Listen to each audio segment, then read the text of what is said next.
नमस्कार, सगरमाथा टेलिभिजनको प्रस्तुति टिभी च्याटमा यहाँलाई स्वागत छ। म सुनिल दाहाल। फागुन 21 को निर्वाचनको माहौल हत्ते बढेको छ र पेचिलो ढंगले प्रतिस्पर्धीहरू मैदानमा उत्रिएका छन्। यस पटकको जेएनजी विद्रोह र जेएनजी नागरिक सरकारले आयोजना गर्न लागेको र त्यसको नेतृत्वमा फागुन 21 मा हुन लागेको निर्वाचन प्रति धेरैको आफ्नै खालको टीका टिप्पणी र विश्लेषण छ, किनकि जेएनजी विद्रोह पछाडि सबै पुराना राजनीतिक दलमा उताप चढाव आयो र त्योसँगै नयाँ राजनीतिक दलहरू पनि देखा परेका छन्। रवि लामिछाने, बालेन शाह एकातिर छन् भने कुलमान घिसिङ र हर्क साम्पाङहरू जस्ता पात्रहरू पनि चुनावी प्रतिस्पर्धामा मैदानमा छन्। त्योसँगै नेपाली कांग्रेसले नयाँ नेतृत्व पायो। गगन थापा नेपाली कांग्रेसका सम्भावित पार्टी नेतृत्वको चर्चा हुँदाहुँदै विशेष महाधिवेशनबाट गगन थापाले आफ्नो पहिचान, आफ्नो वर्चस्व कायम गरिसके पछाडि, पार्टीमा नेतृत्व लिइसके पछाडि गगन थापा भावी प्रधानमन्त्रीको रूपमा नयाँ कार्य समितिले त्यो खालको निर्णय पनि गरिसकेको छ। त्यसकारण अबको फागुन 21 को निर्वाचन अति पेचिलो हुने प्रश्न देखिएको छ, किनकि राष्ट्रिय स्वतन्त्र पार्टीले बालेन शाहलाई भावी प्रधानमन्त्री, नेकपा एमाले केपी शर्मा ओलीलाई भावी प्रधानमन्त्री, त्यसैगरी नेपाली कांग्रेसले गगन थापालाई भावी प्रधानमन्त्री र राजेन्द्र लिङदेनले पनि राप्रपाका अध्यक्षले पनि भावी प्रधानमन्त्री सहित चुनावी मैदानमा उत्रिएको बताइरहेका छन्। पुराना एकातिर नयाँ एकातिर भन्ने भाष्य पनि स्थापित गर्ने प्रयास भइरहेको छ, तर सबैको आफ्नै खालको संगठन छ, कार्यकर्ताको आफ्नै खालको मनोविज्ञान छ। त्यसकारण अबको यो निर्वाचनमा कसले कति मत काट्छन् र कुन कुन एजेन्डा, पात्र या पार्टी कसलाई मत हाल्ने विषय पनि यतिखेर विश्लेषण र टिप्पणीको विषय बनिरहेको छ र आम नागरिकहरू आफ्नो मानसिकता बनाइरहेका छन्।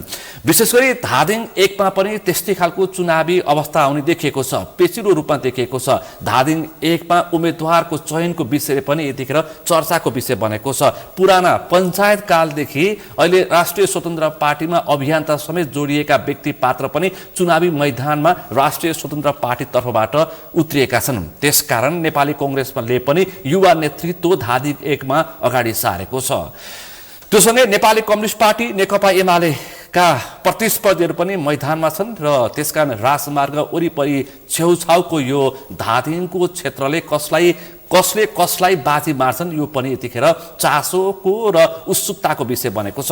आज हामी यही विषयवस्तु, निर्वाचन केन्द्रित विषयवस्तुमा केन्द्रित रहेर छलफल गर्दैछौँ। आजको यो छलफलमा मसँग सहभागी हुनुहुन्छ नेपाली कांग्रेसको तर्फबाट धादिङ 1 का उम्मेद्वार, नेपाली कांग्रेसका युवा नेता कृष्ण रिजाल। यहाँलाई स्वागत छ। धन्यवाद। आराम हुन्छ? ठीक छ।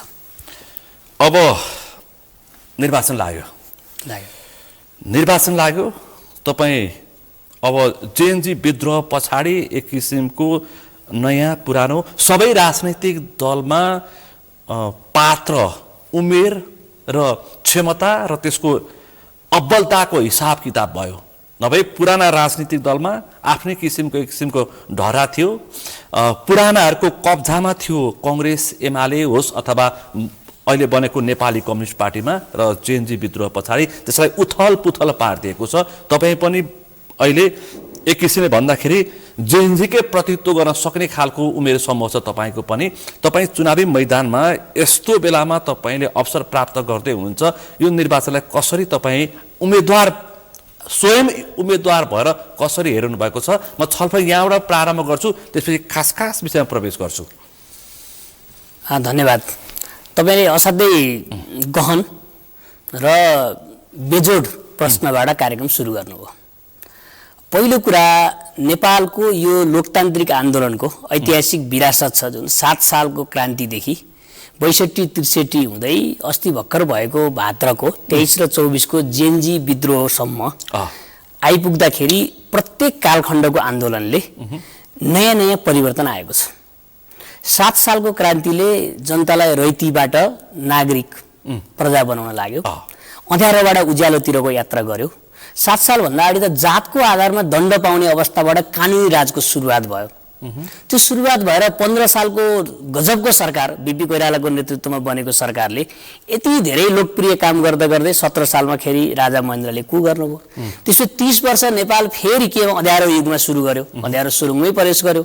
46 सालमा पुनः गणेशमान सिंहको नेतृत्वमा सम्पूर्ण नेपालका लोकतान्त्रिक वाम गठबन्धन मिलेर राजाको निरङ्कुशताको विरुद्ध आन्दोलन भयो र प्रजातन्त्रको अभ्युदय भयो। त्यसपछि 48 सालको चुनाव भयो। 48 सालको चुनावबाट नेपाल अलि बढी खुकुलो अर्थतन्त्रमा गयो।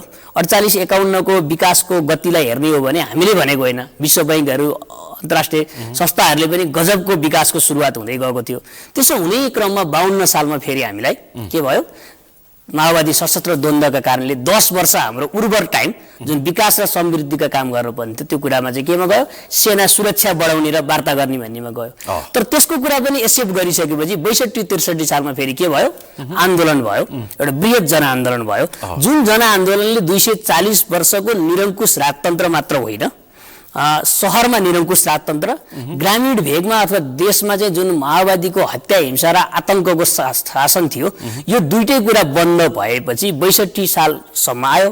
त्यसपछि 64 सालमा हामीले संविधान सभाको निर्वाचन गर्यौं। त्यो संविधान सभामा माओवादी असाध्यै ठुलो दल भएर आयो, तर माओवादीले आफूलाई अति धेरै शक्तिशाली ठान्दै हामीले पहिलो कार्यकालमा संविधानको निर्माण गर्न सकेनौं। त्यसपछि नेपाली कांग्रेसले के गर्यो, पहिलो संविधान सभामा कांग्रेसै नभई संविधान बन्द रहन्छ। यो देशको मोडरेट फोर्स, यो देशको मियो शक्ति, यो देशको सबैलाई मिलाएर लान सक्ने शक्ति चाहिँ हामी हौं। त्यसकारण हामीलाई दोस्रो संविधान सभामा ठुलो पार्टी बनाउनुस्, जिताउनुस् भनेपछि 70 सालको चुनावमा हामी चुनाव जित्यौं र 72 सालमा हामीले के गर्यौं, संविधान बनायौं। र 72 सालको संविधान बनेपछि पनि फेरि केही समय केपी ओलीको सरकार बन्यो। त्यो सरकारले स्थानीय सरकारको चुनाव गराउने कुनै तारतम्य गरेन। त्यसपछि कांग्रेसकै अग्रसरतामा हामीले 74 सालको स्थानीय चुनाव गर्यौं, प्रदेश संघको चुनाव गर्यौं।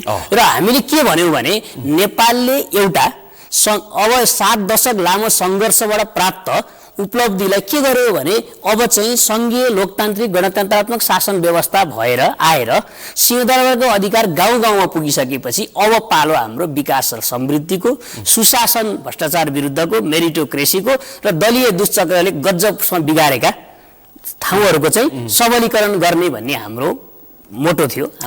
त्यो मोटोमा हामीहरू काहीँ न काहीँ चुक्यौं। मैले यो इतिहासको चाहिँ हजुरलाई स्मरण मात्रै गराउन खोजेको, गर्दा गर्दै पनि कहीँ चुकेर के भयो भन्दा भदौको 23 गते र 24 गते जेएनजी विद्रोहको, केवल जेएनजी युवाहरूको मात्र होइन, सबै आम नेपालीहरू यसमा के भयो भने राज्यले गरिरहेको, देशले गरिरहेको, त्यो सत्ताले गरिरहेको कामको गति र मतिका प्रति सन्तुष्ट थिएनन्। आक्रोश थियो। त्यो आक्रोशको परिणाम 23 र 24 भयो। त्यसमा फेरि कुरा काटे मैले, त्यो चाहिँ नेपाली कांग्रेस भित्रको नेपाली कांग्रेस विशेष गरी गगन थापाले आत्मसात गरेको हैन जेएनजी विद्रोह भनेर, तर फेरि म यही जोड्दैछु, संस्थापन पक्षले अस्वीकार 23 गतेको आन्दोलनलाई हेर्ने दृष्टिकोण, 23 गते युवाहरूको समूहले, युवाहरूको नाउँमा कहिले नैतिक रूपमा कहिले भौतिक रूपमा गरेर जुन देशको गति र मति, सुशासनको प्रति सरकारको अलि बढी निराशाजनक प्रस्तुतिले मान्छेहरू बेखबर बेखुसी भइरहेको थिए, त्यसको काम भयो। 24 गतेखेरि घुसपेटको नाउँमा केही न केही राष्ट्रिय अस्मिताहरूमाथि पनि धावा बोल्ने ठाउँ भयो। त्यसको निष्पक्ष अनुसन्धानको निकायले काम गरिरहेको छ, त्यसको अनुसन्धान आएपछि भनौँला। तर त्यो विद्रोहको एउटा स्पष्ट सन्देश थियो, तिमी दलहरू जो शासन सत्तामा थियौ, ठुलो पार्टी पनि थियौ, सानो पार्टी पनि थियो, शासन गरिरहेको थियौ, तिमीहरूले गरेको काम, तिमीहरूको गति र मति र हाम्रो आकांक्षा र भावनाको बीचमा तारतम्य मिलेन है, त्यसकारणले सच्याउ सुध्र भन्नुभयो। त्यसपछि कांग्रेसमा दृष्टिकोणका आधारमा त्यो आन्दोलनलाई हेर्ने दृष्टिकोण दुई किसिमको देखियो। दुई थरी भयो। एउटा आन्दोलन हामीलाई सत्ताबाट च्युत गर्न मात्रै कसैले घुसपेट गरेको थियो अथवा यो आन्दोलनै होइन भन्ने गरी राख्ने नेताहरूको पनि एउटा समूह रह्यो। त्यसपछि आन्दोलनै होइन, यो घुसपेट हो भन्नेहरू पनि रह्यो। त्योसँग यो योजनाबद्ध बाह्य शक्तिको रोड म्यापमा 23 र 24 गतेको आन्दोलन जेएनजी को नाममा भएको आन्दोलन भनेर नेकपा एमाले र त्यसको पछि लाग्ने कांग्रेसको तत्कालीन संस्थापन पक्ष। त्यसकारण त्यो भनिसकेपछि कांग्रेसमा वैचारिक रूपमा तीव्र ध्रुवीकरण भयो। त्योभन्दा अगाडिको विभिन्न गुट उपगुट समूह थियो, के भन्दा व्यक्तिलाई आधार मानेर गुटहरू थिए, कुनै सैद्धान्तिक झगडा थिएन। तर जब जेएनजी मुभमेन्ट भएपछि कांग्रेसका दुवै महामन्त्रीले जुन विज्ञप्ति निकाल्नुभयो, त्यसपछि उहाँहरूले हामीले प्रोसेसमा धेरै चोटि उहाँहरू त जानुभएको थियो नि त, सभापति कहाँ प्रधानमन्त्री कहाँ त्यो बीचको चाहिँ गति र मति ठिक भएन भनेर संसदमै पनि बोल्नु भएको थियो। सरकारको फिर्ता लिनुपर्ने भन्नुभएको थियो। सामाजिक सञ्जाल हटाएर सरकारले जुन चाहिँ निराशाजनक काम गरिरहेछ, आक्रमण गरिरहेछ, सरकारले सामाजिक सञ्जाल बन्द गरेर आक्रोश थपियो। त्यो आक्रोश बनाउनै सरकारले चाहिँ बेलैमा जनताको भावना बुझेन भनेर उहाँहरू डेलिगेसन पनि जानुभएको थियो। तर 23-24 गतेपछि उहाँहरूले के भन्नुभयो भने हामीले प्रोसेसमा लागेर धेरै काम गर्न प्रयत्न गर्यौं तर परिणाममा पुर्याउन सकेनौं, त्यसकारण हामी माफी माग्छौं भनेर महामन्त्री द्वय अरू केही नेताहरूले के गर्नुभयो, यो आन्दोलनलाई एक्सेप्ट गर्नुभयो, स्वीकार गर्नुभयो र यसले उठाएका माग र मुद्दालाई लिएर हामीले पार्टीलाई पुस्तान्तरण गर्नुपर्छ, पुनर्गठन गर्नुपर्छ र पार्टीमा नेतृत्व, नीति र कार्यक्रम परिवर्तन गर्नुपर्छ भनेर लाग्नुभयो। त्यसैको आधारबाट हामी के गर्यौं, विशेष महाधिवेशनकोबाट नयाँ नेतृत्व ल्यायौं। अब हामीले यति कुरा बुझ्नु पर्यो, आजको दिनमा चुनाव हुन गइरहेको छ फागुन 21 मा अग्नि परीक्षा हामी सबैको छ अग्नि परीक्षा। त्यसमा पनि नयाँ नेतृत्व नवनिर्वाचित कांग्रेस पार्टी सभापति गगन थापाको लागि चाहिँ अग्नि परीक्षा। यसमा चुनाव भनेको सबैका लागि अग्नि परीक्षा हो। म तपाईलाई चुनावले चाहिँ अहिले जे कुरा खोजेर भइरहेछ मैले सच्याउन पाऊँ, यो वैचारिक ध्रुवीकरण जुन हिसाबले भयो त्यसले नयाँ नेतृत्व आएपछि आज कांग्रेसको केन्द्रीय कार्य समितिको चाहिँ बैठकले सभापति गगन थापालाई आगामी प्रधानमन्त्री भनेर घोषणा गरेर गयो। अब हामीले अहिले म पनि उम्मेदवार छु धादिङ 1 मा, म यहाँ कोही लोकप्रिय च्यानल मार्फत के आग्रह गर्न चाहन्छु भने अब हामीलाई दुईटा कुराको ध्रुवीकरणबाट मुक्त हुनु पर्यो। एउटा हामी 22 गतेसम्मको नेपाल यथास्थितिमा सबै ठिक थियो, त्यो घुसपेट हो भन्नेहरूको दल पनि चुनावमा छ, त्यसको नेतृत्व भ्रष्ट भन्दा नेकपा एमालेका अध्यक्ष केपी शर्मा ओलीले त्यसको नेतृत्व गरिरहनु भएको छ। त्यसपछि हामी त्यो घुसपेट होइन, हाम्रो पनि केपी ओली झापाबाट 23 र 24 गते घटनाका अपराधीहरूलाई म 21 पछाडिको बहुमतको सरकार बनाएर उनीहरूलाई कारबाही गर्छु, अझै पनि यसमा के छ भने त्यो मैले यतिमा टुङ्ग्याएँ यसलाई।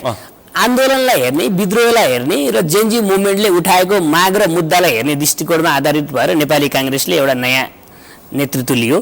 कांग्रेस जस्तो ऐतिहासिक लोकतान्त्रिक जहाँ 4 पुस्ताको जुन चाहिँ हामीदेखि अग्रज पुस्ताहरू भएको पार्टीमा यो ठुलो विद्रोहले ठुलो अर्थ राख्छ र यो विद्रोहको माध्यमबाट केन्द्रीय कार्य समिति आयो र त्यो विद्रोहलाई फेरि कांग्रेस कार्यकर्ताहरू सबैले एकैचोटि जनभावना जनचाहना अनुसार गरेको हुनाले एक्सेप्ट गरेर अहिले कांग्रेस एकताबद्ध भएर एकजुट भएर आजको दिन कांग्रेस एकताबद्ध गजबसँग हेर्नुहोस् न, तपाईलाई मैले ढाँटे पनि म मात्रै होइन जो कांग्रेसको कुरा गर्ने, अरू धेरै ठाउँबाट सुन्न सक्नुहुन्छ। हामी सामाजिक सञ्जालहरू पनि देखिन्छ। आजको दिनमा अस्तिसम्म आजको 1 हप्ता अगाडिसम्म विशेष महाधिवेशन कि नियमित कि यो पक्षधर उ पक्षधर भनेको नयाँ नेतृत्व आइसकेपछि त्यसपछि आएर अहिले जसरी कांग्रेसले विशेष अधिवेशन पछाडि कांग्रेसले जसरी त्यसको आधिकारिकताको विषयमा निर्वाचन आयोगदेखि अदालतसम्म धाएको कांग्रेस त अस्तिसम्म जीवित थियो नि। हैन तपाईलाई मैले भने नि अदालतसम्म धाउने कांग्रेस पनि थियौं, विशेष महाधिवेशनबाट नेतृत्व बदलेर नीति बदलेर जनता कहाँ जाने भन्ने कांग्रेस नि थियौं। अहिले दुईटै कांग्रेस अझै पनि एक थरी कांग्रेस निर्वाचनको लागि उम्मेदवार छन्, तर गगन थापालाई उनले के भनिरहेछन्, जस्तो किशोर सिंह राठौर प्रवृत्तिका मान्छेले के भनिरहेछन् भन्दाखेरि हामीले कांग्रेस पार्टी जोगाउन र निर्वाचनमा प्रतिस्पर्धा गर्नको लागि गगन थापाको टिकट र हस्ताक्षर दिएको हो, पार्टी सभापति मान्दिन भन्दा उनीहरूले भाषण गरेको। यो चाहिँ कस्तो हुन्छ भने मैले यसलाई पात्रमा कसैमा नजाउँ, प्रवृत्ति के भयो भन्ने हुन्छ।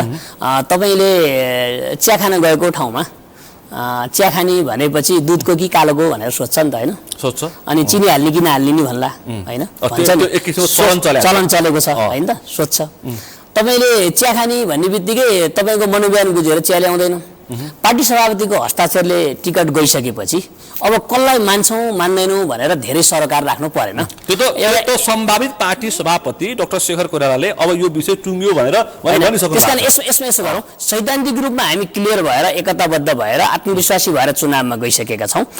त्यो आन्दोलनलाई हेर्ने, त्यो अवस्थालाई हेर्ने, विश्लेषणलाई आधार मानेर हामी ध्रुवीकरणमा थियौँ। त्यो ध्रुवीकरण चाहिँ म्यानेज भएको छ र हामी गजबसँग एकताबद्ध भएर आज चाहिँ सम्माननीय पार्टी सभापतिलाई प्रधानमन्त्री घोषणा गरेर जसरी केन्द्रीय कार्यालयबाट आज आयो त्यसले हामी सबै उम्मेदवारहरूलाई पनि के भएको छ भने रिलिफ भएको छ। केन्द्रीय समितिमा पार्टी कार्यालयमा पहिलोपटक केन्द्रीय समिति बैठक बस्यो। आज पद बहाली पहिलोचोटि केन्द्रीय कार्य समितिमा बसेर उहाँले जुन मकसदका साथ पार्टीको चाहिँ नेतृत्व पुनर्गठन गर्नु परेको हो, पुस्तान्तरण गर्नु परेको हो, नेपाली जनताको भावना चाहना मुताबिक हामी छौँ भनेर घोषणा गरिसकेपछि अब हामीलाई यो चुनाव धेरै पेचिलो र जटिल छैन। अब हामी गजबसँग काङ्ग्रेसको जुन विरासत छ फर्स्ट हुने त्योबाट अब हामी अझ माथि पुग्ने अवस्थामा पुग्यौँ। तर अलिकति मन भाडिएको, मन बाजिएको र अलि थोर बहुत अझै पनि तिक्तता छ कि भन्ने आशंका गरिन्छ। त्यो चाहिँ फेरि कृष्ण रिजालले फागुन 21 को निर्वाचनमा त्यो तिक्तता बोकेको काङ्ग्रेसबाट अन्तर्घातको उपहार पाउँछन् कि भन्नेहरू पनि छन् है। फेरि यसो गरौँ ल, किनकि अरू पनि आकांक्षा यसो गरौँ। यसमा यस्तो हुन्छ, पार्टीले एउटा निर्णय गरिसकेको छ र हिजोसम्मको कुरालाई लिएर भोलिका लागि हामीले हिजो जे थियो कुरा त्यो कुरालाई लिएर पछाडि चाहिँ फर्किने अवस्था पनि आउनु हुँदैन हैन। मैले स्पष्ट तपाईँ प्रतिस्पर्धी मैदानमा हुनुहुन्छ, धेरै अशुभ मैले नबोलौँ, तर पनि मैले यति भन्न खोजेको र मैले यति चाहिँ स्पष्ट पार्न के खोजेको भन्दाखेरि अस्ति तिक्तता बोकेर गगन थापाको अनुहारै हेर्न नचाहनेहरू एउटा पङ्क्ति छ नि, तिनीहरूले फागुन 21 को निर्वाचनमा तपाईँलाई अन्तर्घातको उपहार दिन्छन् कि भन्ने मेरो आशंका यस्तो छ। काङ्ग्रेसको मसँग यो त्रास केही पनि छैन र मेरो क्षेत्रमा यसको त्रासको कुनै त्राण पनि बाँकी छैन। सबै हामी एकजुट छौँ। कार्यकर्ता पहिलोचोटि काङ्ग्रेसको इतिहासमा नेता भन्दा कार्यकर्ता बलियो भएर कार्यकर्ताको विद्रोहको माध्यमबाट जुन नेतृत्व स्थापित भयो, कार्यकर्तामा असाध्यै उत्साह आएको छ, उमङ्ग आएको छ, उत्साहित छन्। र मेरो क्षेत्रमा भन्नुहुन्छ भने कार्यकर्ताले जुन मनोभावनाका साथ काम गरेर काङ्ग्रेसलाई जिताउने प्रतिबद्धता गर्नु भएको छ, काङ्ग्रेसका कार्यकर्ताहरूलाई त उत्साह आउने नै भयो। म उमेरको हिसाबले पनि चाहिँ म 45 बढेको छैन हैन। मेरो जुन उमेर समूह छ त्यो उमेर समूहको चाहिँ विभिन्न पार्टीमा भएका साथीहरू अग्रजहरूले मलाई साझा उमेरदार जस्तो बनाइदिइसक्नुभयो। तपाईँ जतिको मान्छे आउँदा हामी पहिला कुन पार्टीमा थियौँ थाहा छैन हैन, तर तपाईँलाई हामी एकचोटि सहयोग गर्छौँ। तपाईँ नडराउनुहोस् है, तपाईँ आत्मविश्वासी बन्नुहोस् है, तपाईँ चाहिँ गजबसँग आफ्नो मुभमेन्ट गर्नुहोस्, हामी छौँ। तपाईँको हामीलाई विगत पनि थाहा छ, तपाईँको वर्तमान पनि थाहा छ, तपाईँले के कुरामा क्वाइन गरिरहनु भएको छ, तपाईँ नीतिगत रूपमा कति क्लियर हुनुहुन्छ, इमान्दारिकतामा कति क्लियर हुनुहुन्छ भनेर मलाई त अहिले ओभरअल पहिला जुन पार्टीमा भोट हालेको भए पनि यसपालि तपाईँलाई हामी सहयोग गर्छौँ भन्ने जुन फोनहरू मेसेजहरू आइरहेछ त्यसले असाध्यै उत्साहित भएको छु। म आउँछु निर्वाचनको विषयमा, म आउँछु तपाईँसँग। त्यसभन्दा अगाडि यो मुलुकको भावी प्रधानमन्त्री फागुन 21 पछाडिको गगन थापा, उहाँको चुनावी मैदान यसअघि कहाँ थियो? काठमाडौँ 4। उहाँले छोडिसकेपछि विभिन्न खालका टिका टिप्पणी भइरहेछन्। तपाईँलाई मैले किन सोधेको, तपाईँ गगन थापाको कोर टिममा बसेर काम गरेको मान्छे हैन, त्यसकारण उहाँ कहाँ पुग्नु भएको छ? काठमाडौँ 4बाट सरलाई 4 पुग्नु भएको छ हैन। अब यो 4 नम्बरको हैन अङ्क सरलाई 4मा चाहिँ कति फलिफाप हुन्छ त्यसको चाहिँ मान्छेले गम्भीरताका साथ लिइरहेछन्। यस्तो छ किनकि बालन शाह भावी प्रधानमन्त्री रूपमा आइसके पछाडि शाह भनेको अथवा चाहिँ मधेसी मूलको एउटा राष्ट्रिय स्वतन्त्र पार्टीबाट भावी प्रधानमन्त्रीको रूपमा प्रतिस्पर्धी भएर आइसके पछाडि अनि त्यहाँ अमरेश कुमार सिंह पनि त्यहाँ एउटा खडा भएर बसेको घन्टीपट, त्यसकारण भोलि कति पेचिलो होला गगनलाई चुनाव जित्नलाई भने धेरैलाई यो प्रश्न प्रश्न भन्दा पनि जिज्ञासा छ, चासो छ। जिज्ञासा र चासो म हजुरकै यो लोकप्रिय सञ्चार माध्यमबाट के चाहिँ स्पष्ट पार्न चाहन्छु भने लामो समयदेखि उहाँसँग पनि काम गरेको चाहिँ मेरो अनुभवको नाताले मलाई के लाग्छ भने एउटा राष्ट्रिय नेता हुने नेताले चाहिँ एउटै क्षेत्रमा रहिरहनु पनि पर्दैन। जहाँबाट पनि गर्न सकिन्छ। त्यहाँमाथि अहिले जुन मधेसको भूगोल संस्कृति र मधेसको जुन पहिचानमा काठमाडौँले अलि हेपेकी भनिरहेको बेला हैन त्यसको लागि चाहिँ अझ पुनर्जागरण गर्नको लागि पुनर्जागृत गर्नको लागि मधेसलाई नै उहाँले क्षेत्र बनाएर जसरी देशभरिको मुभमेन्ट हाकिरहनु भएको छ हाक्न चाहनु भएको छ। यसमा निस्सन्देह केही अप्ठ्यारा चुनौतीहरू हुन सक्लान्। चुनावमा चुनौती नै हुँदैन, अप्ठ्यारो केही छैन पनि म भन्दिनँ, तर त्यसको धेरै माने छैन। उहाँले गजबसँग जितेर आउनुहुन्छ किनकि दुईटा सम्भावित भावी प्रधानमन्त्री मधेस प्रदेशबाट प्रतिस्पर्धा गरिरहेछ के एउटा प्रतिस्पर्धी झापा भए यसो गरौँ मधेसलाई भूगोल मधेस भन्यो भने पूर्व मेचीदेखि महाकाली भयो, संस्कृति मधेस भन्यो भने 8वटा जिल्ला भन्ने गरिएको छ हैन। त्यसकारणले गर्दा मधेसले पहाडले हिमालले जहाँबाट लडेको भए पनि एउटा देशलाई एकताबद्ध बनाउने देशको चाहिँ जुन ठाउँबाट पनि एउटा राष्ट्रिय नेताले जित्न सक्छ जित्नुहुन्छ र उहाँको जुन प्रधानमन्त्री बन्ने मिसन छ केवल प्रधानमन्त्रीखेरि उहाँका लागि मात्र होइन देशका लागि बनाउने भन्ने जुन मिसन हामी काम गरिरहेका थियौं त्यो मिसनमा उहाँ चाहिँ सबल हुनुहुन्छ। उहाँ मात्र होइन हामीहरू सबै उहाँको नाममा भनेपछि सरलाई 4 पटक कांग्रेसको नवनिर्वाचित सभापतिज्यूले गगन कुमार थापाले जित्ने प्रचण्ड बहुमतका साथ उहाँले जितेर आएर फागुन 21 गतेपछि प्रधानमन्त्री बन्नुहुन्छ।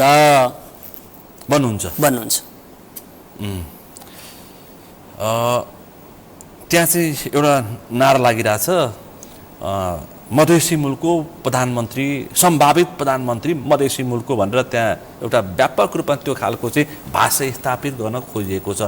त्यसले कति अप्ठ्यारो पार्ला कति असहज बनाउला त्यसले त्यसको हिसाब किताब चाहिँ पार्टी सभापतिले गर्नु भएको छ होला हैन गजबसँग गर्नु भएको छ। यसमा के चाहिँ लिनु भएन भने मैले अघि नै भनेको थिएँ संस्कृति मधेस भन्यो भने 8 जिल्ला मात्रै भन्यो, भूगोल मधेस भन्यो भने फेरि चाहिँ झापाको 5 मा जहाँ लड्न गइरहनु भएको छ त्यहाँ उहाँ जुन संस्कृतिको प्रतिनिधित्व गर्नुहुन्छ त्यति मान्छे छन् कि छैनन् त्यस्ता। यसमा सानो कुरामा टिप्पणी नगरौँ। एउटा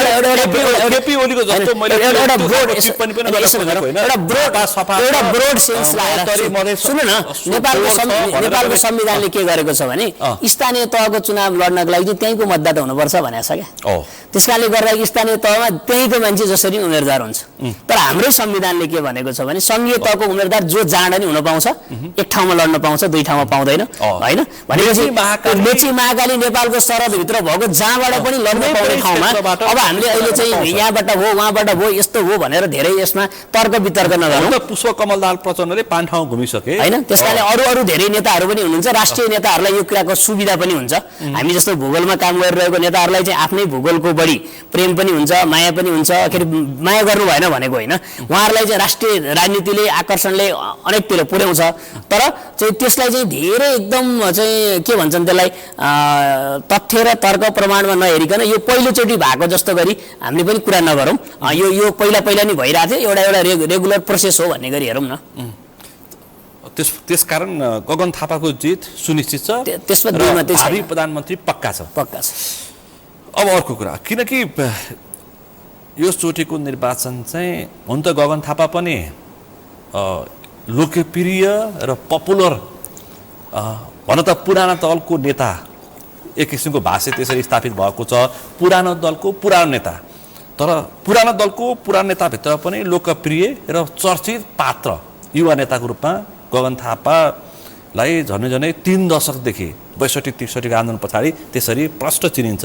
तर अहिले लोकप्रियताको आधारमा चुनाव जित्ने एउटा माहौल र त्यो खालको लहर चलेको छ। त्यसको एपिसेन्टरमा गगन थापा पर्ने सम्भावना यस्तो छ। अब देशको प्रधानमन्त्री बन्ने अनि देशको प्रधानमन्त्री बन्ने मान्छेले हेर्नुहोस् यो अहिले तथ्य र तर्क प्रमाण भन्दा पनि अलिकति हावादारी तर्कले प्रश्रय पाइरहेको छ। हामीले के चाहिँ सोच्नु पर्यो भने प्रधानमन्त्री बन्ने मान्छेको विगत पनि हेर्छन् मान्छेले, वर्तमान पनि हेरिरहेछन्, उहाँको त्याग पनि हेर्छन्, समर्पण पनि हेर्छन्, निष्ठा पनि हेर्छन्। त्यो पुरानो कुरा हो। नयाँ कुरा भविष्यको मार्गचित्र पनि हेर्छन्। अब हामी पुरानो दलको हो, हामी पुरानो दल भन्नेमा हामी त्यसमा चाहिँ नजरअन्दाज गरी नेपालको पुरानो लोकतान्त्रिक पार्टी भनेको नेपाली कांग्रेस हो पार्टी नेपाली कांग्रेस पुरानो दल हो भन्नेमा हामीलाई कुनै हिचकिचाट छैन, तर इतिहास हो। तर पुरानो दल हुँदा हुँदै पनि नयाँ सन्देश आउने बित्तिकै आत्मसात गर्ने दल पनि त हामी हो नि त। अनि पुराना जति सबै खराब हुन्छन्, नयाँ जति सबै राम्रा हुन्छन् भाष्य पनि नभनौँ, नम्बर 1। नम्बर 2 कुरा के भनेदेखि नयाँ र पुरानोको नि मान्छेले चुज गरिरहेछन् नि त अप्सनमा आएपछि। हजुरको कहिलेकाहीँ एउटा सानो रेखा तानेर बस्यो भने एउटा मात्रै रेखा भयो भने सानो कि ठुलो भन्ने हुँदैन नि त।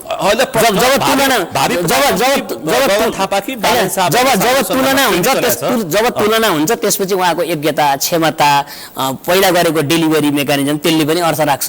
म यो चुनावको भर्खर सुरु भइरहेको छ, यही बेला म कुनै पनि उम्मेदवारका प्रति एउटा कुरा काटेँ।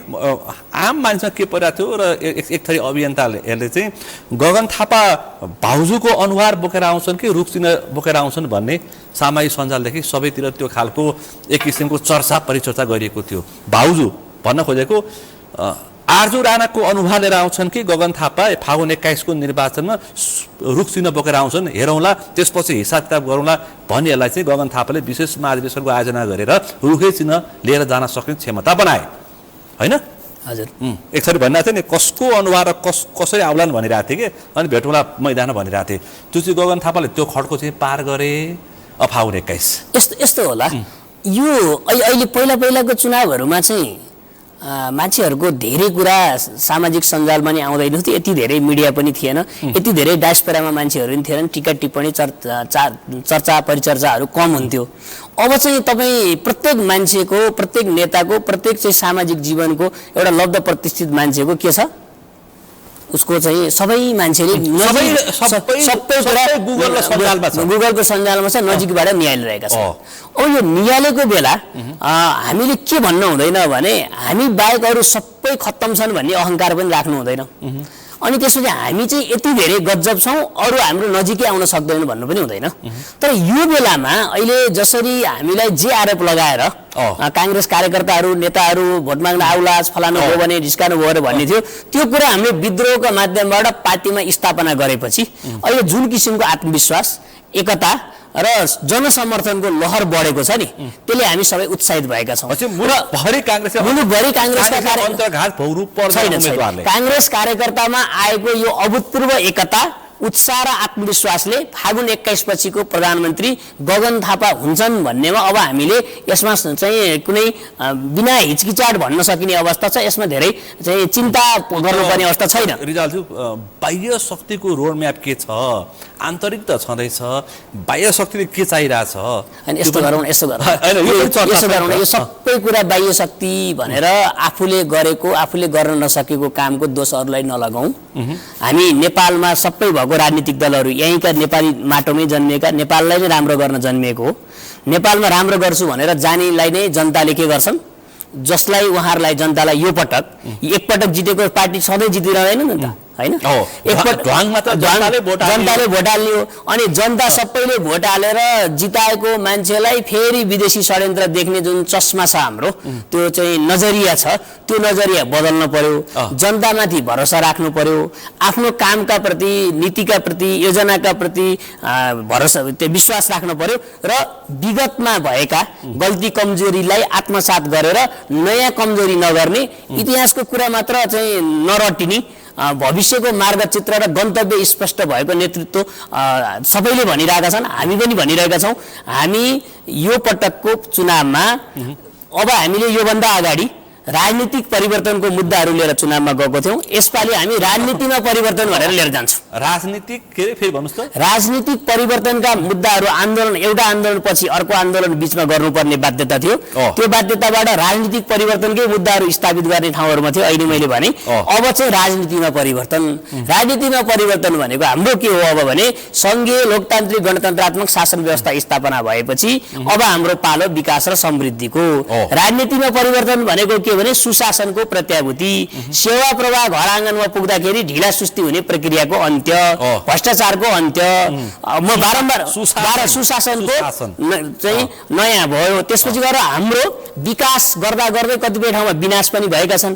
विकासको गति जसरी रोकिएको छ त्यसलाई चाहिँ एउटा टाइम टेबलको सीमा बनाएर राष्ट्रिय गौरवका आयोजनाहरूदेखि अरूलाई छिटो चाहिँ गर्ने काम र स्वदेशमै ड्रिम प्रोजेक्टका खालको पाइलट प्रोजेक्ट खालको कार्यक्रमहरू बनाएर रोजगारी सिर्जना गर्ने र अहिलेको यो चुनाव चाहिँ फेरि दुई किसिमको जनमत संग्रह हो। यो यथास्थितिवादीहरूलाई पनि फेरि हामीले जिताएर ल्यायौँ भने हामी फेरि भदौ 22 भन्दा अगाडि जान्छौँ। असाध्यै धेरै अग्रगामी भनेर पुराना चाहिँ सबै खत्तम हुन्, आफू चाहिँ एकदमै अब्बल हो भनेको जित्यो भने पनि यो देशले के गर्छ, मुक्ति पाउँदैन। त्यसकारणले हामी कांग्रेस जस्तो पार्टी एक थरी मान्छे त भदौ 23-24 त मान्दै मान्दैन, ऊ आजै पनि यसमा सत्ताबाट छोडेको समस्याले आफ्नो पुरानो विरासत गयो भनेर पनि होला। तर नेपालका बहुसंख्यक जनता 23-24 पछि सुधारिएको बदलिएको कांग्रेसको नेतृत्वमा कांग्रेस पार्टी फेरि केवल पार्टी मात्र होइन, एउटा अभियान हो। यो अभियान भएको कारणले हामी राष्ट्रिय समस्याहरू एउटा दुईटा चुनाव कसले हार्छ जित्छ भन्ने धेरै सरकार लिँदैनौँ, तर चुनावका माध्यमबाट आएको सरकारले डेलिभरीमा दिनेमा हामीले काम गर्छौँ भनेर हामीले भिजनै बनाएर काम गरिरहेका छौँ। गगन थापाको हस्ताक्षर भएको चुनाव केन्द्रित नारा आएको छ, बदलौँ कांग्रेस, हैन, बदलौँ कांग्रेस, बदल्छौँ देश, यही संकल्पका साथ नयाँ यात्रा प्रारम्भ गर्नेछौँ हामी। हाम्रो केवल एक ध्येय छ, देशको समुन्नति।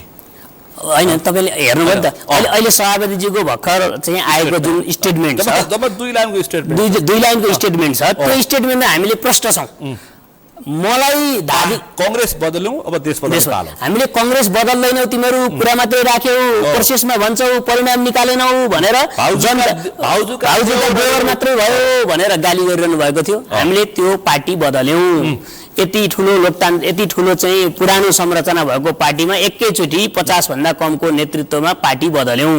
पार्टी बदलेर हामी नेता बन्ने मात्र होइन, हाम्रो उद्देश्य र ध्येय भनेको चाहिँ देश बनाउने हो।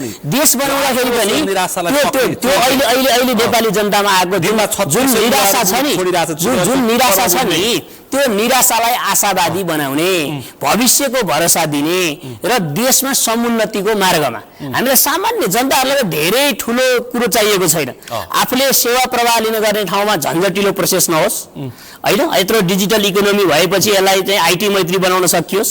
त्यसपछि गएर प्रत्येक क्षेत्रमा यो कङ्क्रिट जस्तो देखिएको जब्बर प्रशासनलाई अन्त्य गर्नु पर्यो। सरकारी प्रशासनिक यो ब्युरोक्रेसीको जुन खालको ढर्रालाई चाहिँ दाह संस्कार गर्नुपर्ने छ, त्यो आक्रोशको एउटा मूल कारण त्यो हो। एउटा राजनीतिक नेतृत्व, अर्को नेपालको ब्युरोक्रेसी, त्यसलाई पनि सक्नुपर्ने छ। यस्तो गरौँ, यो चुनाव मैले अघि नै भनिरहेको छु, यो चुनावमा एउटा भविष्यको स्पष्ट मार्गचित्र गन्तव्य भएको नेतृत्व, जसले पार्टीको पद मात्रै भनेको भए त 3 महिनापछि भए नि पाइन्थ्यो नि त, होइन। त्यसकारण पार्टीको पद भन्दा पनि जनताको भावना ठुलो हो, कार्यकर्ताको भावना ठुलो हो र देशको आवश्यकता, युगले मागेको आवश्यकता चाहिँ के हो भने हामी परिवर्तन हुनुपर्छ, दलहरू परिवर्तन हुनुपर्छ, दल पुनर्गठन हुनुपर्छ।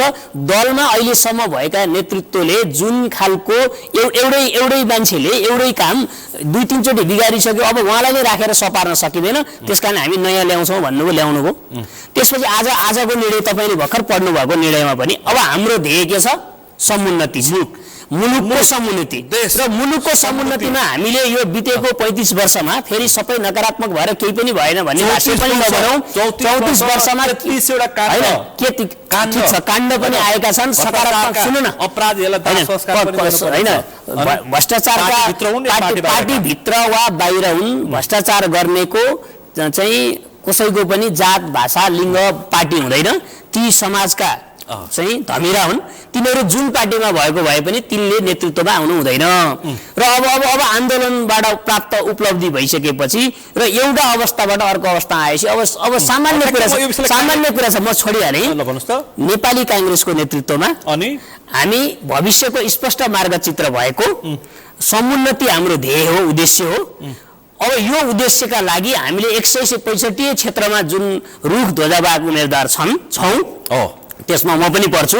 जनतालाई धादिङ एकबाट छु। जनतालाई मेरो यहीँबाट तपाईँको लोकप्रिय च्यानलको माध्यमबाट आग्रह छ, अनि तपाईँकै पालामा हाम्रै पालामा समृद्धि र विकास, सुशासन, भ्रष्टाचारको अन्त्य गर्नका लागि हामी जसरी पार्टी परिवर्तन गरेर पार्टीलाई पुनर्गठन गरेर आयौँ, तपाईँहरूको मन र मत पनि जसले पहिला योभन्दा अगाडि रुखमा मत हाल्नु भएको थिएन, यो पटक रुखमा मत हालेर हामीले जुन उद्देश्य राखेका छौँ समुन्नति भन्ने, त्यसमा यहाँहरूको चाहिँ भरोसाको प्रतिनिधि बन्न चाहन्छौँ र संसदमा गएर तपाईँले भनेको जस्तो भ्रष्टाचारका फाइल खोलेर भ्रष्टाचारीलाई पनि कारबाही गर्ने ऐन नियम बनाएको अहिले भएका संस्थाहरूलाई गजबको सबलीकरण गर्छौँ, नम्बर 1। नम्बर 2, रोकिएर संहिता सबलीकरणमा रोकिएका ऐन नियम कार्यविधि शिक्षकहरूको देखि लिएर गएर कर्मचारीको देखि लिएर गएर अन्तर सरकारी विकास र समृद्धि पनि गर्छौँ र त्यो सँगै अहिले संघीयतामा गएका छौँ त्यो खालको यसमा कांग्रेस त स्पष्ट छ। स्थानीय सरकारहरूलाई गजबको सेवा प्रवाहको चाहिँ त्यो क्यापेसिटी इन्हान्स गरेर गजबको संस्थाहरू बनाउने, अनि प्रदेशलाई इफेक्टिभ मोनिटरिङको एजेन्सी बनाउने जसले तलको कामको हेरोस्, सङ्घले नीति ऐन कानुन मापदण्ड निर्देशिका बनाउने, जुन निर्देशिकामा केसम्म गरिन्छ भने अन्तर्राष्ट्रिय कुरा त गरि नै हाल्छ हैन। भनेपछि हामी अहिले जे कुरामा जुन 761 सरकार हो नि त नेपालको संविधानको अहिले 761 सरकारको जुन सहकार्य सहमति भन्ने छ सहअस्तित्ववाला, यसलाई हामी काम गर्न चाहन्छौँ र यसमा बितेको सरकारले अलिकति ऐनहरू चाँडै नबनाइदिएर हामीलाई संहिताप्रति अरुचि बनाउने बनाइदियो। थोरबत अस्ति भर्खर गएको कांग्रेसको नेतृत्व पनि थियो, त्यसको पनि मानियो। हामीले भन्यौँ नि हामीले कतिपय काम गर्न खोज्दै गर्न सकेनौँ, अब हामीलाई स्पष्ट म्यान्डेट दिनुहोस्, तपाईँहरूले जे बदल भनेको थियो बदलेको छौँ, अब हामीले नेतृत्व बदलेर नयाँ नेतृत्व ल्यायौँ, हजुरहरूले मन बदलेर हाम्रो नेतृत्वलाई साथ दिनुहोस्, हामी एकै पटक 5 वर्षभित्र तपाईँलाई समुन्नति दिन्छौँ, तपाईँका छोराछोरी जो विदेश गइरहनु भएको छ यहीँ बस्ने वातावरणका लागि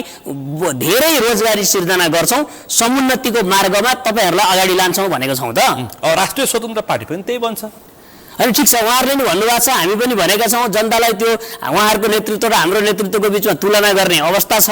यो तुलना गर्ने बेलामा हामीलाई हाम्रो धारणा, हाम्रो ध्येय, हाम्रो उद्देश्य हामी त्यसमा प्रष्ट छौँ, उहाँहरू पनि प्रष्ट हुनु होला। जनताले जसलाई चाहिँ यो यो यो यो यो खालको अवस्थाको चाहिँ अगाडि बढ्नका लागि नेतृत्व प्रदान गर्छन्। हामी लोकतान्त्रिक पार्टी हो, लोकतान्त्रिक देश हो, हामी यसै गरेर जान्छौँ। अब तपाईँ धादिङको उम्मेदवार, हजुर, अब फागुन 21 गते तपाईँलाई किन मत दिने?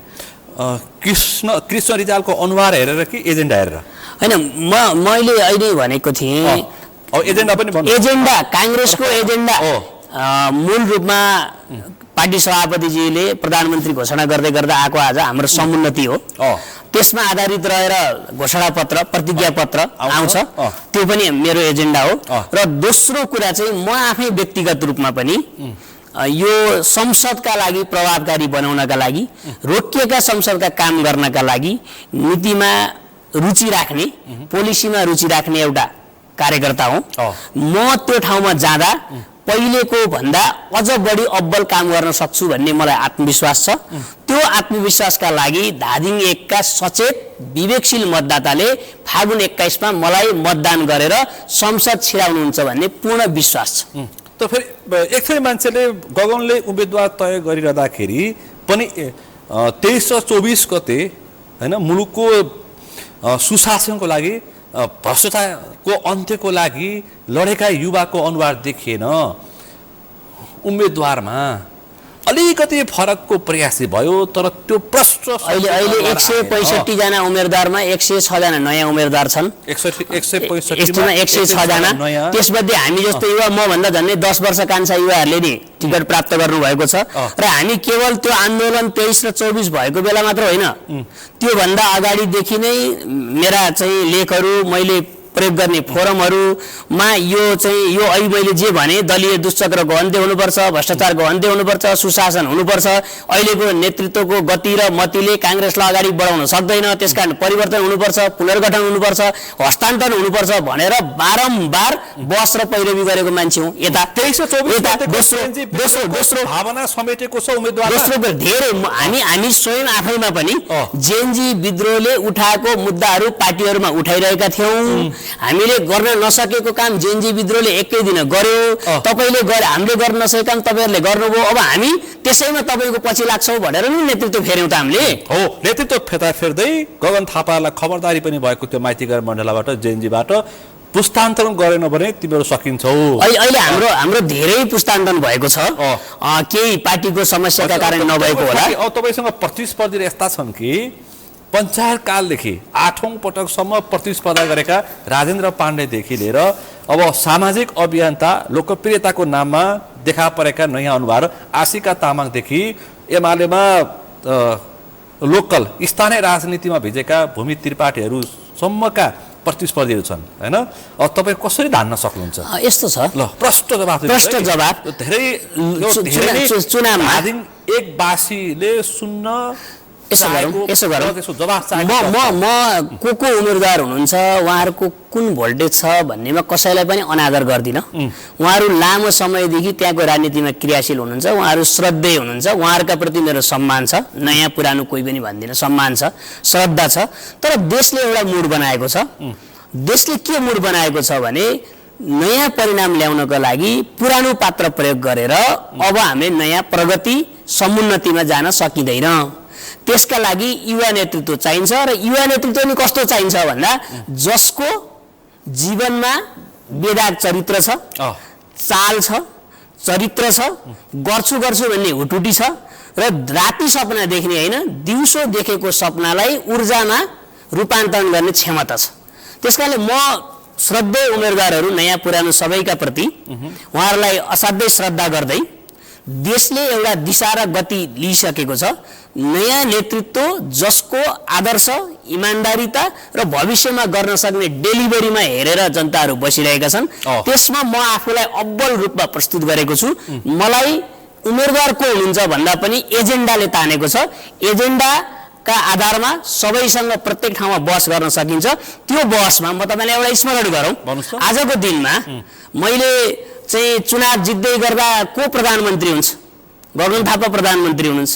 मेरा श्रद्धेय मतदाताहरू मेरो यो कुरा सुनेर बसिरहनु भएको छ भने म यहाँलाई आग्रह गर्न चाहन्छु, हामीले जुन विद्रोहका माध्यमबाट यो अवस्था ल्यायौँ, अब यो विद्रोह केही पनि होइन भन्ने नेतृत्व जितेर आयो भने अनि हामीले प्रगति समुन्नति पाइन्छ त? एक थरी मान्छेले चाहिँ त्यसको प्रतित्व चाहिँ आशिका तामाङले गर्छन् भनिरहेको छ। यसो गरौँ, के गरौँ भने मैले अघि नै भने म व्यक्तिगत तवरमा उम्मेदवारका प्रति म श्रद्धा गर्छु सबैलाई। अब जनताले मेरो पनि कुरा सुनिरहनु भएको छ, उहाँ पनि सुन्नु भएको छ, अरू पनि सुन्नु भएको होला होइन, सबैले सुन्नु नै छ। सुन्दै गर्दा जनतालाई लागेन कि मबाट सकिँदैन भन्ने जस्तो लाग्यो भने त्यो कुरा एक्सेप्ट गरौँला कि। तर अहिले मलाई चाहिँ जनता, कार्यकर्ता, नेता, धादिङ एकवासीले चाहिँ सबैले मलाई के देखिरहनु भएको छ भने उहाँहरूको सबभन्दा नजिकको मित्र, सबभन्दा नजिकको सहयोगी, सबैभन्दा बढी नीतिगत तहमा काम गर्न सक्ने र भविष्यमा धादिङ एकको जुन माटो छ नि, त्यो माटोको सुगन्धलाई संसारभर फैलाउन सक्छ, देशभरमा त होइन संसारभर फैलाउन सक्छ भनेर आशाको नजरले हेरिरहेछन्। त्यो आशालाई चाहिँ मैले जीवन्तता राख्नु छ र मेरो बारम्बार एउटै अनुरोध छ, मेरो संसद हुनेको दुईटा अभिष्ट छ। भन्नुस् त। एउटा अभिष्ट धादिङ एकको जनताको आत्मसम्मानलाई बढाउने र धादिङ एकको जनता जुन कुनै नेपालको अथवा संसारको जुन कुनै ठाउँमा जाँदा तपाईँ कहाँको मान्छे भनेर कसैले सोद्धा म धादिङ एकको भन्छ। धादिङ एकको सांसद को हुनुहुन्छ भनेर सोध्यो कसैले भने म गजुरीको भन्दाखेरि गजुरीको भन्दा, सिद्धलेखको भन्दा, बेनीरोराङको भन्दा, थाक्रेको भन्दा, गल्छीको भन्दा, धुनीबेसीको भन्दा तपाईको सांसदले संसदमा हालेको एउटा संशोधनका कारणले, संसदमा नीतिमा लिएको छलफलका कारणले मेरो जीवनमा मात्र होइन मेरो सन्ततिको जीवनमा नि परिवर्तन आयो। त्यस्तो सांसद जिताउने धादिङ एकको तपाईँ धन्य हुनुहुन्छ भनेर नमस्कार खानी बनाउँछु यो संसदको गर्ने काममा। अर्को आत्मसम्मानको हिसाबले म गाडीमा हिँड्दै गर्दा, सार्वजनिक ठाउँमा हिँड्दै गर्दा मलाई देख्दा मान्छे तर्सिने होइन, सेल्फी खिच्न आउने र मलाई देख्दाखेरि उत्प्रेरित हुने, मलाई देख्दाखेरि उहाँहरूलाई आनन्द हुने, मलाई देख्दाखेरि मेरो प्रतिनिधिको प्रति गर्व गर्न सक्ने खालको काम गर्ने मेरो इच्छा छ। तपाईँ भोलिका दिन यदि जित्ने अवसर प्राप्त गर्नु भने मुख लुकाएर भाग्नुपर्ने अवस्थाको चाहिँ त्यो अवस्था तपाईँ ल्याउन मेरो सुनिलजी म तपाईँलाई एउटा स्मरण गराउँ, मेरो यहाँसम्मको जुन आउने क्रम छ नि, वर्गीय धरातल, मेरो परिवारको स्थिति, मेरो सबै कुराले म एउटा दृढ प्रतिज्ञा भएको एउटा राजनीतिक कर्मी हुँ। इमानदारिता र निष्ठा र आदर्शमा मैले कहीँ पनि कोहीसँग सम्झौता गरेको छैन र धादिङ 1 को जनताले चुनावको बेला धादिङ 1 का चुनावको बेलामा यस्ता 21 को चुनाव अझै बाँकी छ, त्यसको हिसाब किताब कसले निकाल्छ? धादिङ 1 मा हिसाब किताब जसले जे निकाले पनि तपाई कृष्ण रिजाल अनि भन्ने रुख चिन्हको उम्मेदवार का बारेमा मेरो चरित्र, मेरो आदर्श, मेरो समर्पण, मेरो त्याग र मेरो जनताका प्रतिको समर्पण भावमा कुनै एकजना मान्छेले पनि शंका गर्दैनन् र म यो समर्पणलाई र उहाँहरूले मलाई गरेको प्रेमलाई आजीवन राख्न चाहन्छु। आर्थिक नैतिक चारित्रिक राजनीतिक कुनै पनि ठाउँमा तपाईँ चुक्नु भएको छैन। मैले सुनिलजी, मैले यहाँ बोलेर तपाईँको यत्रो दर्शक श्रोताले सुनिरहनु भएको छ। देशमा मात्र होइन, विदेशतिर पनि सुनिरहनु भएको छ। म निसंकोच भन्न चाहन्छु, निसन्देह भन्न चाहन्छु, मेरो जीवन खुल्ला किताब छ। मैले मेरो घर, मेरो परिवार, मेरो अवस्था, मैले पाएको जिम्मेवारी र मैले गर्ने काममा एक ठाउँमा पनि कसैले पनि प्रश्न चिन्ह उठाएका छैनन्, उठाउँदैनन् र म उठाउने काम पनि गर्दिनँ र मेरो नियत चाहिँ कहिलेकाहीँ निर्णय गर्दै नियत राम्रो हुँदा पनि केही गर्न सकिएन होला कामहरू, तर बदनियत राखेर कसैलाई दुःख दिने भन्ने मेरो अभिष्ट छैन। त्यसकारण म अहिले धादिङ 1 को सबै अल पार्टीको, युवाको, वृद्धको, महिलाको, जनजातिको, अल्पसंख्यकको सबको म साझा उम्मेदवार हो है सुनिलजी। अब मैले अर्को प्रश्न सोधेँ त, यसभन्दा अगाडि 79 को निर्वाचनमा तपाईँ राजेन्द्र पाण्डेको मत माग्न थाल्नुभयो, मत माग्नु भएन? मागे। त्यो माग्दाखेरि तपाईँले 35,934 मत प्राप्त गर्नुभयो, किनकि काङ्ग्रेस पनि त्यतिखेर गठबन्धन थियो। तत्कालीन नेकपा माओवादी केन्द्र, तत्कालीन नेकपा एकीकृत समाजवादी र नेपाली कङ्ग्रेस लगायतका दलहरू 5 दल थिए। अब प्रतिस्पर्धा अहिले उनीहरूसँगै र फेरि उनीहरू फेरि राजेन्द्र पाण्डे र अर्को प्रतिस्पर्धी शालिग्राम जमर कटेल चाहिँ फेरि एउटै किताबमा छन्। कति कठिन छ यसलाई यो इतिहासको मात्रै सबै कुरा गर्ने हो भने त संसारमा परिवर्तनै आउँदैन नि त, होइन? अनि जनता कसैको पेवा पनि होइन। त्यो बेला एउटा कालखण्डले, एउटा अवस्थाले गठबन्धन भयो, त्यो बेलामा त्यही अनुसारको काम गरियो। तर जनता जुन परिवर्तनको उत्कट अभिलाषा लिएर, चाहना लिएर बसिरहेका छन्, म व्यक्तिगत रूपमा कसैलाई भन्दिनँ, तर उहाँहरूको चाहिँ अहिलेसम्मको सबै कुरा जनताले नजिकबाट सूक्ष्म ढङ्गले निहालिरहेका छन्।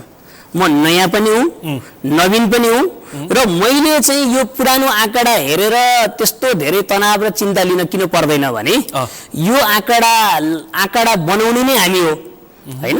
यो आँकडा बनाउने मान्छे नै हामी नै लडिरहेछौँ भने त्यो आँकडा परिवर्तन गर्न सक्ने सामर्थ्य नै हामी राख्छौँ र त्यसमा चाहिँ अहिले जनताको जुन परिवर्तनप्रतिको चाहना छ र गगन थापालाई प्रधानमन्त्री बनाउने हुटुटी छ, त्यो हुटुटीको एउटा प्रतिनिधि पात्र म हुँ। यसमा धादिङ 1 को जनताले पुरानो विरासत तोड्छन्, नयाँ इतिहास रच्छन् र त्यो नयाँ इतिहासको रचेको पात्रको संवादको रूपमा चाहिँ मलाई सिंहदरबार पुर्याउनुहुन्छ भन्ने विश्वास। अब मेरो अर्को प्रश्न, तपाईँको उम्मेदवारी सार्वजनिक भइसके पछाडि सामाजिक सञ्जालमा मैले कमेन्ट देखेको, मसँग यहाँ पनि छ, राजेन्द्र पाण्डेलाई मत मागिरहँदाखेरि कृष्ण रिजालको अगाडि राजेन्द्र पाण्डेले यो अन्तिम प्रतिस्पर्धा हो भनेर भनेका थिए, फेरि कृष्ण रिजाल तिनैसँग प्रतिस्पर्धा पुगे भनेर यहाँ मैले कमेन्ट हेरेको थिएँ सामाजिक सञ्जालमा। अब यो यस्तो एउटै पार्टीको भएको भएदेखि अस्ति नै छोड्ने भन्नुभएको थियो, अब के गर्नुभयो भन्नुभयो। उहाँ जुन पार्टीबाट लड्नु भएको थियो अहिले त्यो पार्टी नै छैन, नम्बर 1। नम्बर 2, उहाँ के कारणले लड्नुभयो होइन, पार्टी पात्र हुनुहुन्छ, मैले त्यसमा नजरअन्दाज गरेको होइन, उहाँ त्यो क्षेत्रको श्रद्धेय नै नेता हुनुहुन्छ। तर मैले अघि नैदेखि तपाईँलाई एउटा कुरा बारम्बार रिपिट गरिरहेको छु क्या, समयको दिशा हुन्छ नि, कहिलेकाहीँ युवा शक्तिले कालको दिशा परिवर्तन गर्न सक्छ, अनीतिका विरुद्ध चाहिँ लड्न सक्छ, सृजनात्मक चेत राख्छ युवाले, त्यो चेत चाहिँ हामीसँग छ। होइन कुनै बेला उहाँको चाहिँ एक वाक्यले धेरै कुरा हुन सक्थ्यो होला। अब अहिले चाहिँ उहाँले लास्टचोटि मै भएको बेला पनि अन्तिमचोटि भनेको भन्ने मैले अहिले क्लिपहरू साथीहरूले पठाइरहनु भएको छ। तर अब अहिले उहाँसँगै चुनाव लड्नु पर्यो, उहाँ मात्रै हुनुहुन्नखेरि हामी सबै प्रतिस्पर्धामै छौँ। यसलाई अन्तिम अगाडि भन्नेतिर नलैजाउँ, एउटा विचार, एउटा दृष्टिकोण, एउटा कार्यक्रम सहित हामी प्रस्तुत भएका छौँ। उहाँले पनि आफ्ना विचार, कार्यक्रम, दृष्टिकोण राख्नुहुन्छ, म पनि राख्छु। जनताको चाहिँ फैसला हाम्रा लागि अन्तिम हुन्छ, जे फैसला गर्नुहुन्छ त्यो हामी स्वीकार गर्छौँ। तर देशले एउटा मुड बनाइसकेको हुनाले त्यो मुडमा सिंहदरबार जाने र सिंहदरबार गएर आफ्नो प्रतिनिधिलाई चाहिँ प्रतिनिधि को हुन्छ भन्ने कुरा चाहिँ मनमा नै हाम्रो क्षेत्रमा सबैले मन बनाइसक्नु भएको छ। अब त्यसको ठ्याक्क चाहिँ निर्णय आउनका लागि चाहिँ फागुन 21 कुर्नुपर्ने भन्ने देखिन्छ। अब तपाईँ अर्को प्रश्न, अब स्थानीय तहको निर्वाचनको जित हारको पनि हिसाब किताब भएको छ र गएको निर्वाचनमा राष्ट्रिय स्वतन्त्र पार्टीले झन्डै 12,475 मत प्राप्त गरेको छ। अब यसमा हामी थप्छौँ भनिरहेछन्। अब यी सबै मतबाट जस्तो नेकपा एमालेका उम्मेदवारले पनि 27,953 मत प्राप्त गरेका छन्। सब यो मतको हिसाब किताब त भइहाल्छ, स्थानीय तहको जित, प्रदेशको जित, त्यसपछि प्राप्त मत गर्दाखेरि काङ्ग्रेस कति छ? म सुनिलजीलाई एउटा कुरा भनौँ, 4-6 महिना अगाडिको चुनावमा 20,000 को अन्तरले एउटा उम्मेदवारले जित्छ। त्यसपछि उपचुनाव हुन्थ्यो कि पहिला, अनि उपचुनाव हुँदा 6 महिनाभित्र त गर्नै पर्थ्यो। अनि 6 महिनाभित्र भएको स्थानीय तहको चुनावमा अथवा सङ्घीय, अहिले त 2 ठाउँ लड्न पाइन्न, पहिलाको 6 महिनापछि भएको चुनावमा पहिलाको उम्मेदवारले ल्याएको चाहिँ भोट चाहिँ 20,000 25,000 फरक परेको ठाउँमा 5-7 हजारमा आउने। त्यसपछि नयाँ उम्मेदवारले फेरि 20,000 को फरकमा जित्ने नेपालको ट्रेन छ। त्यसकारणले पुरानो आँकडा मात्रै मान्ने हो भने त हजुरको 64 सालमा माओवादीले जित्दैन थियो, 70 सालमा काङ्ग्रेस जित्दैन थियो, 74 सालमा वाम गठबन्धन जित्दैन थियो, 79 सालमा फेरि अर्को काङ्ग्रेसको गठबन्धन जित्दैन थियो, जेएनजी मुभमेन्टै हुँदैन थियो। त्यसकारणले गर्दा तपाईँले के सोच्नुहोस् भने जनताको मर्म, जनताको भावना, जनताको अपेक्षा चाहिँ एउटै पार्टीको चुनाव चिन्ह, एउटै मान्छेको कुरा र यति चाहिँ कन्फर्म भोट हो। त्यो हुन्छ नि बेसलाइन सर्वे, सुन न, बेसलाइन सर्वे भने जस्तो यतिबाट सुरु गर्ने भन्ने हुँदैन। पुरानो आँकडा जे भएको भए पनि त्यहाँ कतिपय आँकडा बनाउन हाम्रो पनि योगदान छ। स्थानीयको, प्रदेशको, सङ्घको समानुपातिक मतलाई आधार मान्ने पनि एउटा धारणा छ।